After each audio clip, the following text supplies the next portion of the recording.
In this video I'm going to show you what I went through learning about this lawnmower. So there was 3 phases. There was phase 1 where I just took the screws out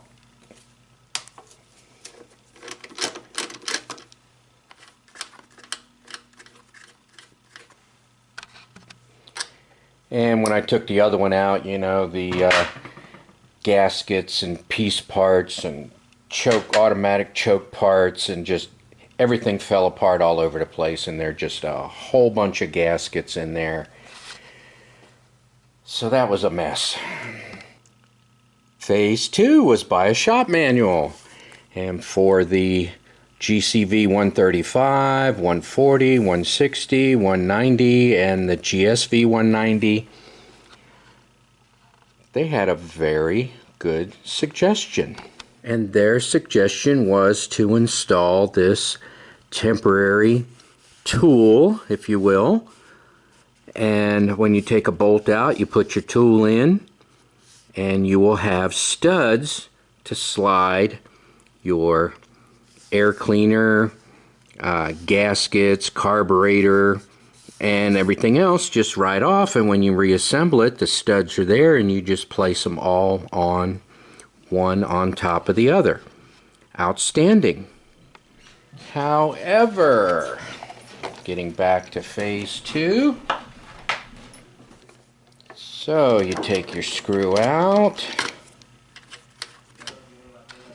you put your tool in, then when you're done and you have everything mounted, you take your tool out, on both sides by the way, this is just a demo, and you put your stud back in. But you have to be careful because you have to hold everything. You know, you got one end, you either have your tool in over here, and you need to keep your gaskets from falling on this side when you put in the mounting bolt back in place.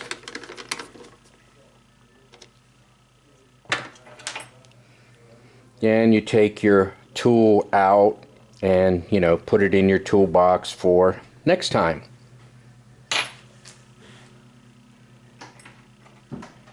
Well, we are now at phase 3. And phase 3 says buy some all thread, replace these studs with the all thread, and put on a flange nut. Just like all the other carburetors I've worked on over the years, except for Hondas. And I honestly cannot tell you why I'm so late to the show on this.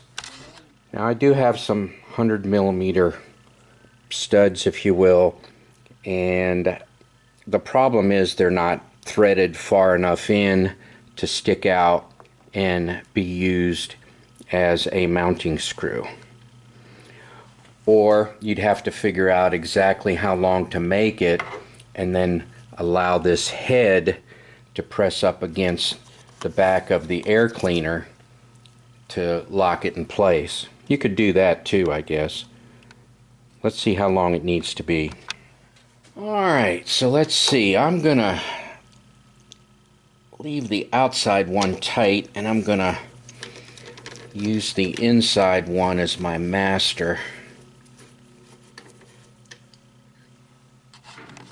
Alright, let's see how long this thing has to be here. Alright, let's see how far it goes in. Seems to stop right there. Let me back it off just a little bit. And we'll take these off.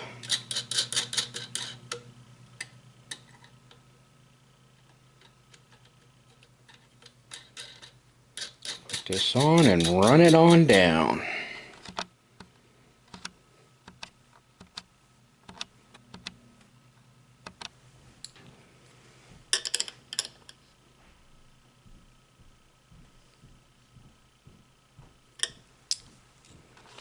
Alright, let's take it out. Alright, with everything tight,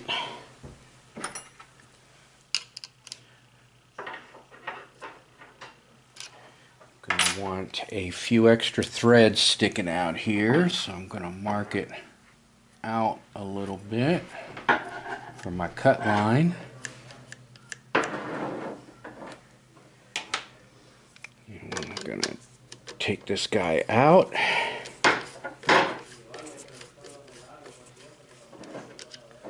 Let's see if I can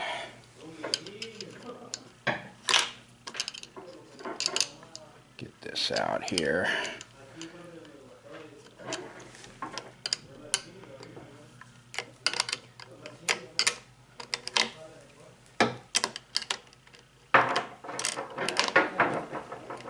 There we go.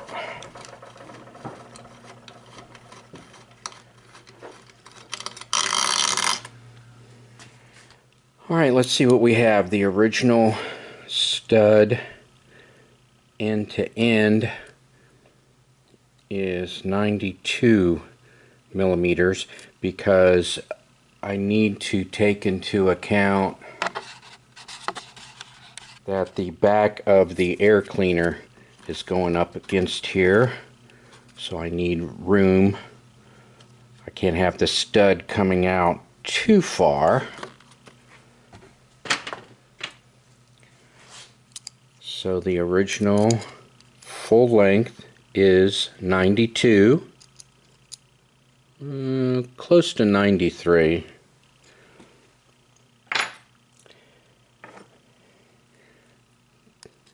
My measurement is a little bit longer because I fully engaged the threads all the way to the bottom, and I came up with just under 100. And that 100 will also have my little flange nut recessed enough where the stud is in all the way and it does not hit the air cleaner. Alright, so let me cut it. Alright, I'm checking both ends so I don't have to worry about which end goes in. And there we have our stud. So I came out with 96.3 millimeters, and it came out to there. So let me put it in.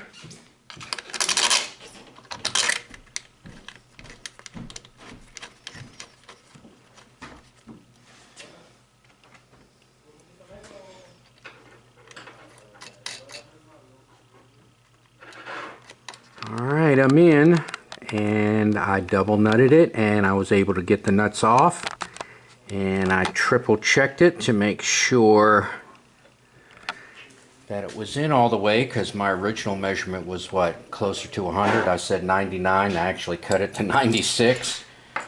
So, and then we'll put on our flange nut. Maybe. Not on camera. There we go. 10 millimeter.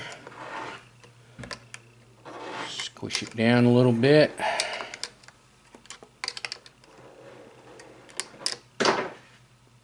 And do the other side. Alright, my second one is coming in at 95 1/3. And you see I got a little hot during my cleanup, so that's what, so I cut it to 100, but you know, when I cleaned it all up, kind of tapered the ends and grinded off the rough tip point, it reduced it in size a few millimeters. Alright, let's see how it goes. Alright, I'll finish screwing it in here, see if it bottoms out. Alright, let's get this double nut off of here. Put my flange nut on.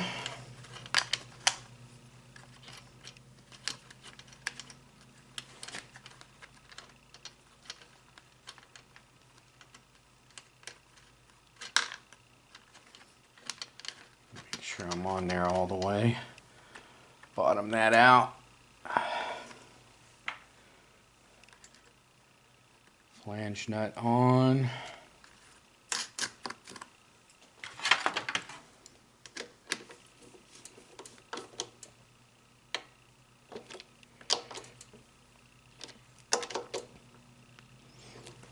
Now it does have to be tight. If you don't tighten these down, I think it's like 10 Newton meters, 9 Newton meters in the book, air will go in where the vacuum will suck in air where it's not supposed to be.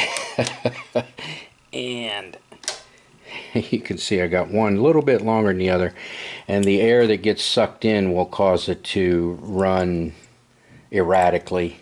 It'll pulse, basically. Alright, so there we have it.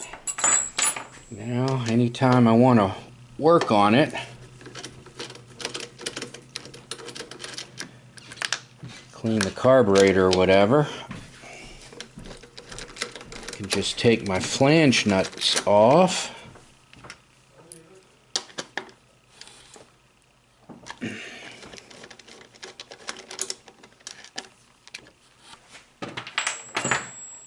Take my cover off. It's connected to the breather here. Then I can take this off and get to my carburetor, and it's all there. And then when I put it together, I can put everything on one piece at a time and not have to worry about the gaskets falling, because I did find a couple gaskets fall out a couple times when I did it during phase 1.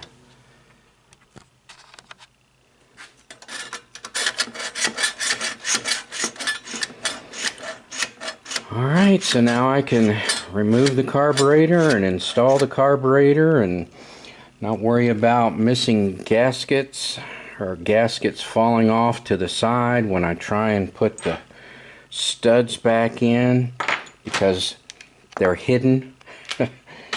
So now when I reassemble it, I can put my gasket on. Box, connect the breather hose,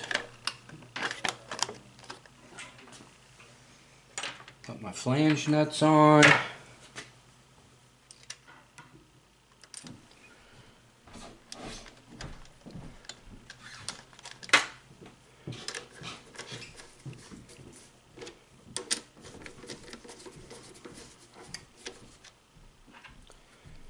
get everything good and tight. Like I said, if you don't get these two tight, you're going to have an air leak where the vacuum sucks in air where it's not supposed to be sucked in at. Of course, there's plenty of room for the carburetor air cleaner to go in.